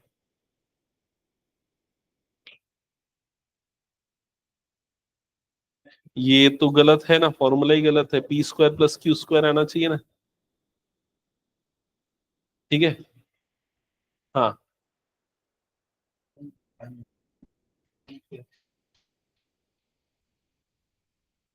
फाई। अच्छा, ये एंगल फाई, फाई ये सिंबल होता है ना जो सामने बना है ना, उसको फाई बोलते हैं। ये तो तुम लोग 10th में आया था क्या कभी? आया होगा ना? नहीं आया था? हाँ अच्छा, सेट में भी आया था, हाँ, नल सेट। हाँ गुड, ये वेक्टर क्यू यहां लिया ना, ये फाई लेगा, बीटा बीटा ये नहीं रहेगा भाई, बीटा इधर बनेगा।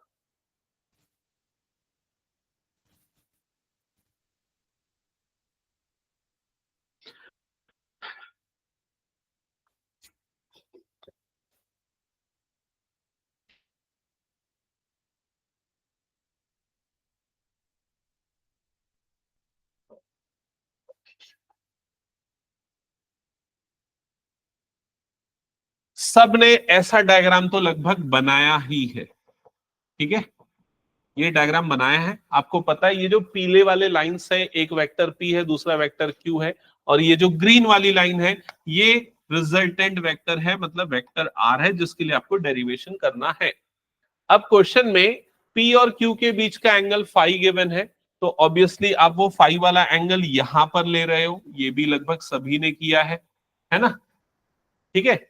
अब ये जो बीटा गिवन है, ये जो बीटा है ये किसके बीच का एंगल है, किसके बीच का एंगल है, रिजल्टेंट, रिजल्टेंट मतलब आर, और किसके बीच का एंगल है, वेक्टर क्यू के बीच का एंगल है।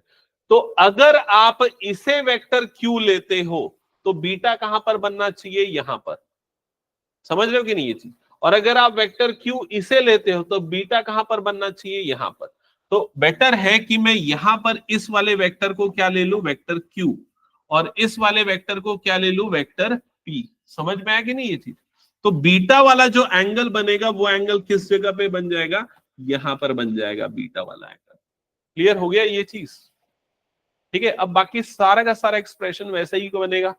ये जो यहां से यहां तक की लेंथ हो जाएगी, वाली लेंथ कितनी हो जाएगी, क्यू हो जाएगी।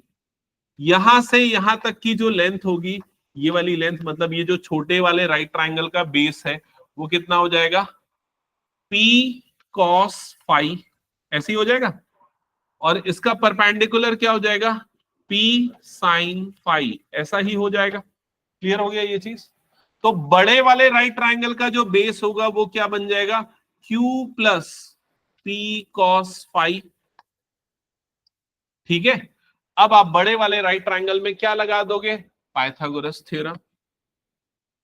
बड़े वाले राइट ट्रायंगल में पाइथागोरस थ्योरम लगाओ, जिसका बेस ये हो गया, ये उसका परपेंडिकुलर हो गया, और इसका हाइपोटेनियस क्या लेंगे, कैपिटल आर हो जाएगा इसका हाइपोटेनियस।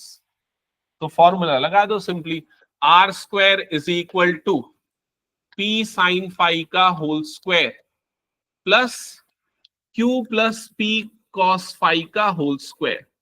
समझ गए। फिर वैसे ही जैसे पिछले बार किया था, तो फाइनली आर की वैल्यू आ जाएगी root over P square plus Q square plus 2pq cos phi, cos phi यही आएगा। चेक करो, समझ में आ गया सबको। पिछले बार जैसा पूरा as it is mathematical expression होगा, और मैग्नीट्यूड में कोई फर्क नहीं पड़ेगा कि आप P नीचे ले रहे हो या Q नीचे ले रहे हो। समझ रहे हो कि नहीं ये चीज, मैग्नीट्यूड दोनों ही सिचुएशन में वही आएगा। डिफरेंसेस कहां पर आएंगे, जब आप डायरेक्शन निकालोगे, एंगल निकालोगे। तो जब आप tan बीटा की वैल्यू निकालोगे, tan बीटा, तो tan बीटा क्या हो जाएगा, परपेंडिकुलर अपॉन बेस। तो परपेंडिकुलर की जगह पे क्या हो जाएगा, यहां पर P साइन फाई, और बेस की जगह पे यहां पर क्या हो जाएगा, Q plus P cos phi. क्या ये समझ में आ गया सभी को, ओके। क्या ये मुश्किल था, ये बताओ मुझे, मुश्किल था क्या ये, ठीक है। तो इसको एक बार सॉल्व करना, घर में प्रैक्टिस करके आना। अब इसके स्पेशल केसेस लिखेंगे हम, ठीक है। स्पेशल केसेस लिखो। तो ये जो अभी हमने डिराइव किया इसी का स्पेशल केसेस लिखो, हेडिंग डालो स्पेशल केसेस।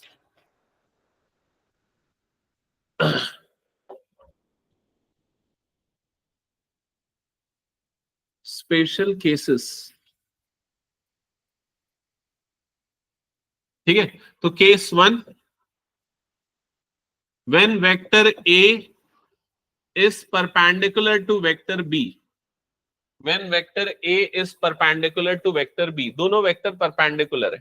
परपेंडिकुलर है तो थीटा की वैल्यू क्या होगी, थीटा की वैल्यू क्या होगी, 90 डिग्री। क्या ये चीज क्लियर हो गई। और जो इसका रिजल्टेंट है, रिजल्टेंट के मैग्नीट्यूड का फॉर्मूला क्या था, अभी हमने डिराइव किया था, A square plus B square plus 2ab cos theta. तो यहाँ पर थीटा की जगह पे क्या आ जाएगा 90, तो root over A square plus B square, ये मैं बी लिखना भूल गया, 2ab cos थीटा,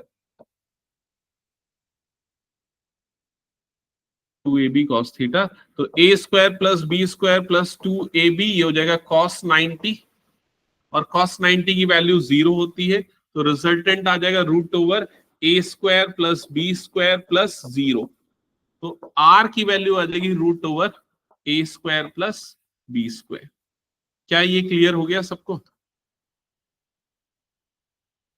ठीक है, अब क्या तुम लोग इसका डायग्राम दिखा पाओगे कैसे बनेंगे ये वेक्टर और उसका रिजल्टेंट? जल्दी कॉपी में फटाफट बनाओ और दिखाओ मुझे फटाफट। हाँ सिंपल, वेक्टर ए तो ये होगा वेक्टर ए, वेक्टर बी ये हो जाएगा वेक्टर बी, और ये हो गया उसका रिजल्टेंट। सिंपल, ये बनेगा, ये बन गया वेक्टर ए, ये बन गया वेक्टर बी, और ये हो गया उसका रिजल्टेंट वेक्टर। क्या ये क्लियर है सभी को? ओके, सेकेंड केस, तो सेकेंड केस पे आते हैं। सेकेंड केस है A, vector A and vector B has same direction, has same direction, दोनों का डायरेक्शन सेम है, तो दोनों का डायरेक्शन सेम है, तो ये ग्राफिकली कैसे बनेगा? जैसे मान लो ये बन गया वेक्टर A और ये बन गया वेक्टर B, ये ऐसा कुछ बनेगा, समझ पा रहे हो ना? ये बन गया वेक्टर A और ये येलो वाला बन गया वेक्टर B, तो ये दोनों का डायरेक्शन सेम है, तो मतलब एंगल कितना है दोनों के बीच का? 0, तो थीटा की वैल्यू क्या हो गई यहां पर? 0। अब बताओ रिजल्टेंट क्या होगा, आर की वैल्यू क्या होगी? आर इज इक्वल टू क्या हो जाएगा? Root over A square plus B square plus 2ab cos 0, ऐसे ही हो जाएगा ना? cos 0 की वैल्यू कितनी होती है? 1, तो आर इज इक्वल टू आ जाएगा root over A square plus B square plus 2ab। यहां तक समझ में आया ना सभी को? अब ये किसका फॉर्मूला है? A square plus B square plus 2ab, A plus B का होल स्क्वायर, तो आर की वैल्यू क्या आ जाएगी? A plus B. ये वाला डेरिवेशन सबको समझ में आ गया ना? क्या हुआ? स्पेशल केस 2, दोनों का डायरेक्शन सेम, तो रिजल्टेंट में दोनों ऐड हो जाएगा, और ग्राफिकली भी कैसे बना वो चीज भी क्लियर। थर्ड केस पे आते हैं। Third case, vector A and vector B has opposite direction, opposite direction, दोनों का डायरेक्शन अपोजिट है। अब अपोजिट डायरेक्शन है तो वेक्टर कैसे बनेंगे? जैसे वेक्टर ए इधर बन रहा है मान लो, तो वेक्टर बी कहां पर बनेगा? इधर बनेगा, ऐसा कुछ बनेगा। ठीक है, ये वेक्टर बी हो गया और ये वेक्टर ए हो गया। बताओ दोनों के बीच में एंगल कितना बन रहा है? 180 डिग्री, दोनों के बीच का एंगल है 180 डिग्री। अब कई बच्चों को हो सकता है नहीं पता हो कि cos 180 की वैल्यू क्या होती है, तो अभी फिलहाल के लिए लिख देना cos 180 डिग्री की वैल्यू होती है -1, बाद में बता दूंगा कि कैसे होती है। ठीक है, अब देखो रिजल्टेंट का डेरिवेशन करोगे तो r is equal to root over, यह आ जाएगा A square plus B square plus 2ab, यह आ जाएगा cos 180। क्लियर? cos 180 की वैल्यू -1 होती है, तो A square plus B square, और ये बन जाएगा -2ab, जो कि किसका होता है? Root over a minus B का होल स्क्वायर। ठीक है, तो फाइनली आपको क्या मिल जाएगा? a माइनस बी, तो रिजल्टेंट क्या मिल जाएगा? a minus B. क्लियर? अच्छा, ऐसा जरूरी है क्या a माइनस बी का ही होल स्क्वायर ये होता है? b माइनस ए का भी तो होता है ना? b माइनस ए का भी होल स्क्वायर यही होता है। ठीक है, तो a माइनस बी या b माइनस ए दोनों लोगे, लेकिन कोई भी एक ले लो, ये मान लो कि पॉजिटिव लेना, ये समझ लो कि रिजल्टेंट का मैग्नीट्यूड तो हमेशा पॉजिटिव होता है ना। ठीक है, अच्छा, ये तीनों डेरिवेशन में हमने सिर्फ मैग्नीट्यूड निकाला, हमने एंगल, हमने tan अल्फा, तो वो तो रिजल्टेंट का डायरेक्शन तो हमने निकाला ही नहीं ना, रिजल्टेंट का सिर्फ मैग्नीट्यूड निकाला। रिजल्टेंट के डायरेक्शन में क्या फर्क पड़ेगा उसमें? तो जैसे रिजल्टेंट के डायरेक्शन का क्या फॉर्मूला था, रिकॉल करो, tan alpha is equal to क्या लिखा था, b sin theta upon a plus B cos theta, ये था। ये हमने कैलकुलेट नहीं किया, तो बताओ ये क्या होगा। अगर दोनों वेक्टर परपेंडिकुलर है तो थीटा की वैल्यू 90 डिग्री, तो tan अल्फा की वैल्यू क्या हो जाएगी, tan alpha is equal to, तो यहां थीटा की जगह 90 डालोगे साइन 91 होता है, तो ये कितना हो जाएगा b।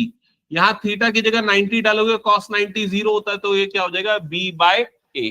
समझ गए ना, कॉमन सेंस से जानते हैं भाई, ये वाला एंगल अल्फा है, दोनों वेक्टर के बीच में बनने वाला एंगल अल्फा है, रिजल्टेंट के बीच में वाला, तो tan अल्फा क्या हो जाएगा, परपेंडिकुलर अपॉन बेस।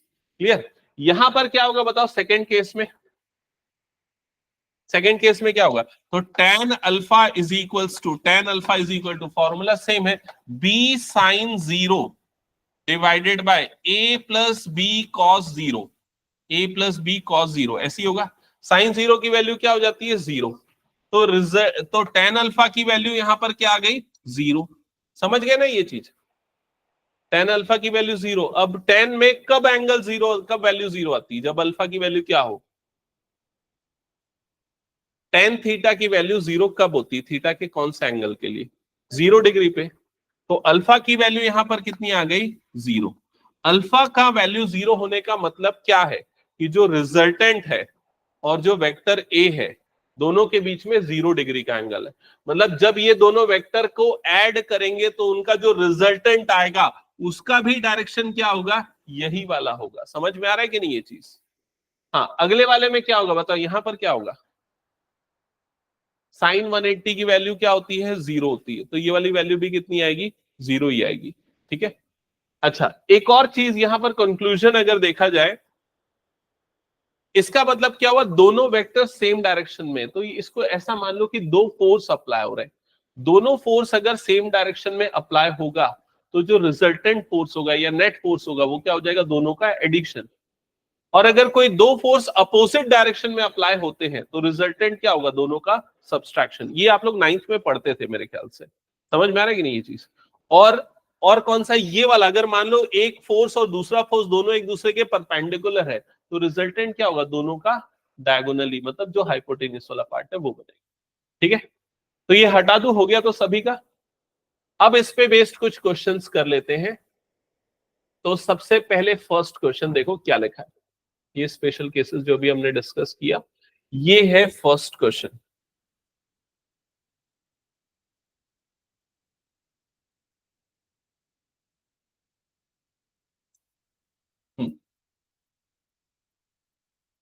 अच्छा, ए और बी जो अभी हमने ए और बी के टर्म्स में डिराइव किया, तो ए और बी जो है कोई भी फिजिकल वेक्टर क्वांटिटी हो सकती है। वेक्टर ए की जगह पे हो सकता है वेलोसिटी है, वेक्टर ए की जगह पे हो सकता है फोर्स है, वेक्टर ए की जगह पे हो सकता है डिस्प्लेसमेंट है, कुछ भी हो सकता है। तो अकॉर्डिंगली यहाँ चीजें चेंज होगी। जैसे यहाँ लिखा है, a body is simultaneously given two velocities, पहला है 30 मीटर पर सेकेंड और दूसरा है 40 मीटर पर सेकेंड, और वेलोसिटी के साथ साथ इसका क्या गिवन है, डायरेक्शन भी गिवन है। तो अगर ग्राफिकली देखा जाए 30 metre per second due east, तो ये हो गया 30 metre per second due east. समझ गए ये चीज। दूसरा जो वेक्टर है वो उसका डायरेक्शन और मैग्नीट्यूड गिवन है 40 metre per second due north, तो दूसरा वाला कैसे बनेगा, ये वाला आ जाएगा 40 metre per second due north. दोनों के बीच का एंगल गिवन नहीं है, लेकिन आप समझ गए दोनों के बीच का एंगल कितना है 90 डिग्री। ठीक है, और दोनों का जो रिजल्टेंट होगा, रिजल्टेंट कैसा बनेगा, इस तरीके का बनेगा। तो ये स्पेशल केस वाला पार्ट हो गया। स्पेशल केस में जो रिजल्टेंट आर है उसका जो मैग्नीट्यूड होगा, इसका जो मैग्नीट्यूड होगा वो क्या हो जाएगा, root over A square plus B square. तो ये आ जाएगा रूट ओवर 30 स्क्वायर प्लस 40 का स्क्वायर। तो 30 का स्क्वायर हो जाएगा 900, 40 का स्क्वायर हो जाएगा 1600, दोनों का एडिशन आ जाएगा 2500, और स्क्वायर रूट करोगे तो कितना आ जाएगा 50 मीटर पर सेकेंड। क्या ये समझ में आ गया। तो ये रिजल्टेंट वेलोसिटी होगी। अब रिजल्टेंट वेलोसिटी का डायरेक्शन क्या होगा, रिजल्टेंट वेलोसिटी का डायरेक्शन, तो वो जो फॉर्मूला मैंने लिखा है उसमें क्या चीज निकालने बोल रहा है? नहीं, थीटा नहीं, थीटा तो जो दिया हुआ है दोनों वेक्टर के बीच का एंगल। यहां पर रिजल्टेंट का डायरेक्शन मतलब आर का डायरेक्शन, आर का डायरेक्शन किसके रेस्पेक्ट में देख लेते हैं? जो वेक्टर ए है उसके साथ, तो अल्फा। तो यहां पर कौन सा फॉर्मूला यूज करोगे? वो tan अल्फा का। tan alpha is equal to directly क्या लिख देंगे? b बाय ए, क्योंकि यहां पर हमें पता है थीटा की वैल्यू कितनी है? 90। इस क्वेश्चन में थीटा 90 था, है ना? तो b बाय ए हो जाएगा, तो b की जगह पे आ जाएगा 40 और a की जगह पे आ जाएगा 30, तो ये आ जाएगा 4/3। tan alpha is equal to 4/3। ठीक है, अब 4/3 tan में कब आता है हमें नहीं पता, तो हम सीधे सीधे ऐसे ही लिख देते हैं alpha is equal to tan inverse 4/3। ये चीज ध्यान देना, जो बच्चे पहली बार tan इनवर्स देख रहे हैं, ये इनवर्स ट्रिग्नोमेट्रिक फंक्शन होता है, 12th मैथ्स में आता है, ठीक है, और बायो वालों के में कभी नहीं आता है। तो tan वाला टर्म इधर चला जाएगा और tan इनवर्स हो जाएगा, इनवर्स ट्रिग्नोमेट्रिक फंक्शन कहलाता है, ठीक है, और कुछ नहीं है। तो इसकी वैल्यू में ज्यादा परेशान मत होना, दिया रहेगा क्वेश्चन में आप लोगों को, ठीक है। ये समझ में आ गया क्वेश्चन कैसा बना? एक क्वेश्चन दे रहा हूं मैं, अपने मन से दे रहा हूं, कुछ डेटा चेंज करके एक बार सॉल्व करके दिखाओ। क्वेश्चन है, a body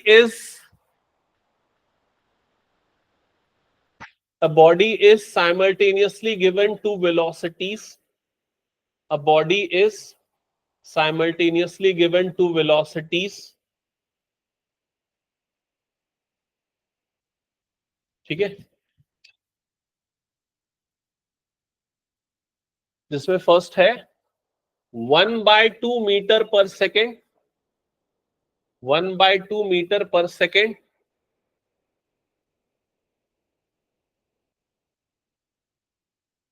1/2 metre per second due east and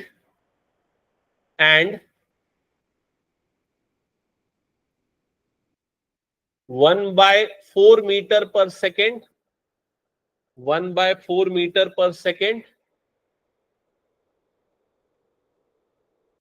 due east of south, due east of south.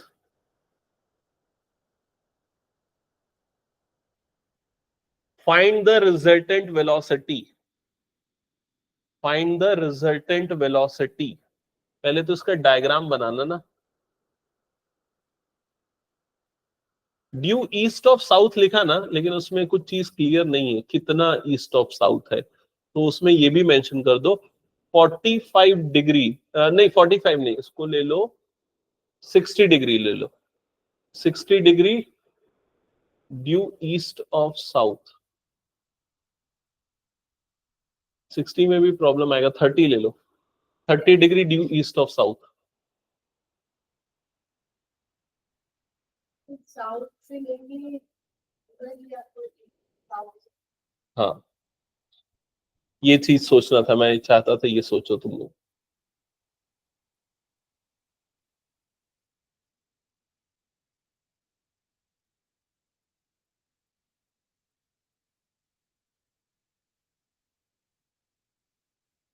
और जिन बच्चों को हेल्प चाहिए, समझ में नहीं आया क्वेश्चन, मैं एक्सप्लेन कर देता हूं, बट क्या एक्सप्लेनेशन कम से कम हो, खुद से सीखो तो ज्यादा इंपॉर्टेंट है, सेल्फ लर्निंग इंपॉर्टेंट है, क्योंकि पिछला क्वेश्चन से सिमिलर डेटा है, तो देख लो।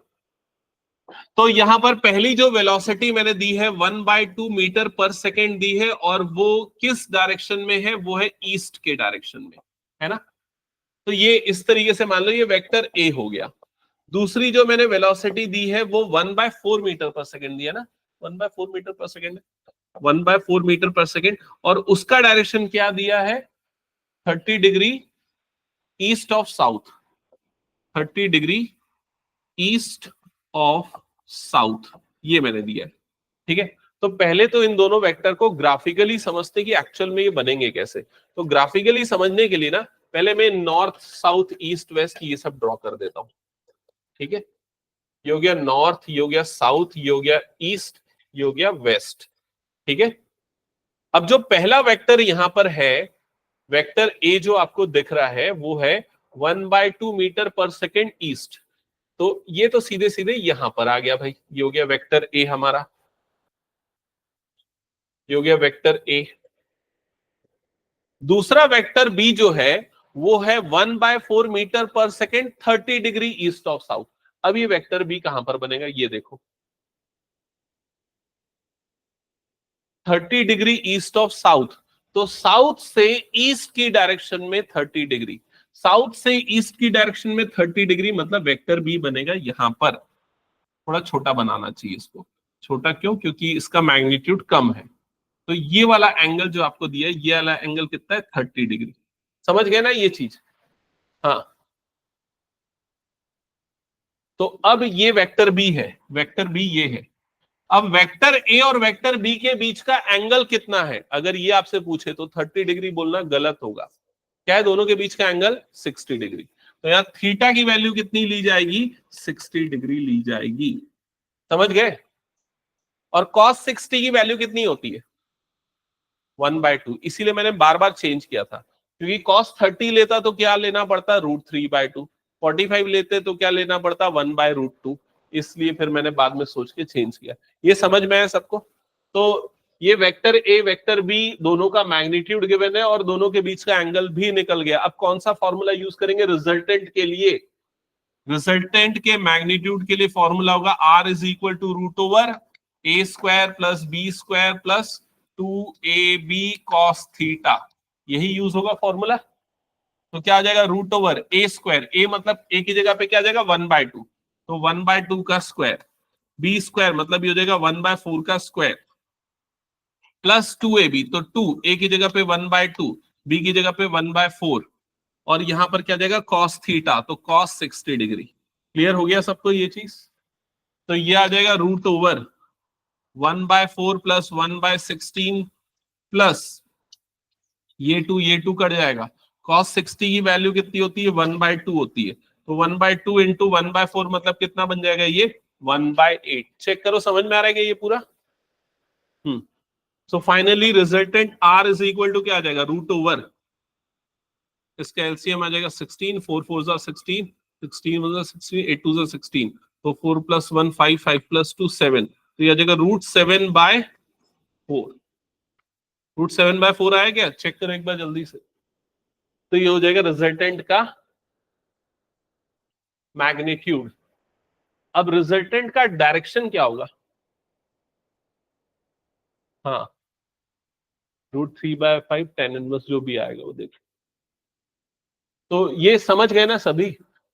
मेरे ख्याल से इस चैप्टर में जो सबसे इंपॉर्टेंट टॉपिक्स हैं, कौन कौन से टॉपिक्स है एक बार देखते हैं। इसमें ना एक ये तो सबसे इंपॉर्टेंट है ही, वेक्टर एडिशन एनालिटिकल मेथड जो अभी हमने पढ़ा है। इसके अलावा और कौन सा सबसे इंपॉर्टेंट टॉपिक है, प्रोजेक्टाइल मोशन, सेकंड लास्ट वाला। तो इन दोनों से ही ज्यादातर क्वेश्चंस बनते हैं। ठीक है,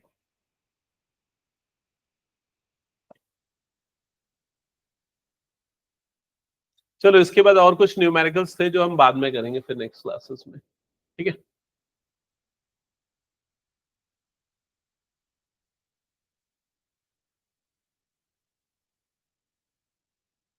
किसी को कुछ डाउट है, पूछना है तो पूछ लो। क्या वो लक्ष्य बना कि नहीं, क्या डाउट है? अच्छा ठीक है, देख लेता हूँ। ठीक है, और किसी को कुछ पूछना है तो पूछ सकते हो, नहीं तो छुट्टी।